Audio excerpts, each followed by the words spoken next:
देखिए तो इस वीडियो को मैं आपको आगे पूरा दिखा दूंगा। उससे पहले आप सभी को बताना चाहेंगे कि कल चेन्नई और गुजरात का आईपीएल का फाइनल मैच हो रहा था और उस फाइनल मैच में चेन्नई ने आखिरी गेंद पे गुजरात को हरा दिया, जो कि आप यहां पे देख सकते हो वीडियो क्लिप के माध्यम से।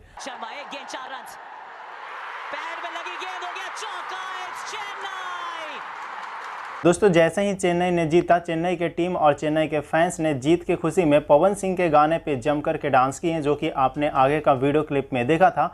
बहुत ही बेहतरीन तरीके से सब कोई डांस करते हुए नज़र आ रहे थे, जिसमें से मैंने ओरिजिनल सॉन्ग को हटा दिया कॉपीराइट क्लेम की वजह से और वहाँ पे मैंने डीजे वाला सॉन्ग ऐड कर दिया। दोस्तों बहुत ही बेहतरीन नज़ारा देखने को मुझे मिला, तो मैंने सोचा आप सभी के बीच में शेयर कर दूं और सभी को पता चल जाए कि पावर स्टार पवन सिंह का कितना पावर है। वैसे आईपीएल में आपका कौन सा फेवरेट टीम है, आप लोग कमेंट करके ज़रूर बताइएगा। और बस दोस्तों इस वीडियो को लाइक करके शेयर कर दीजिएगा ताकि पवन सिंह के तमाम फैंस के पास वीडियो पहुंच जाए। तो मिलते हैं हम किसी नए वीडियो के साथ में। धन्यवाद दोस्तों।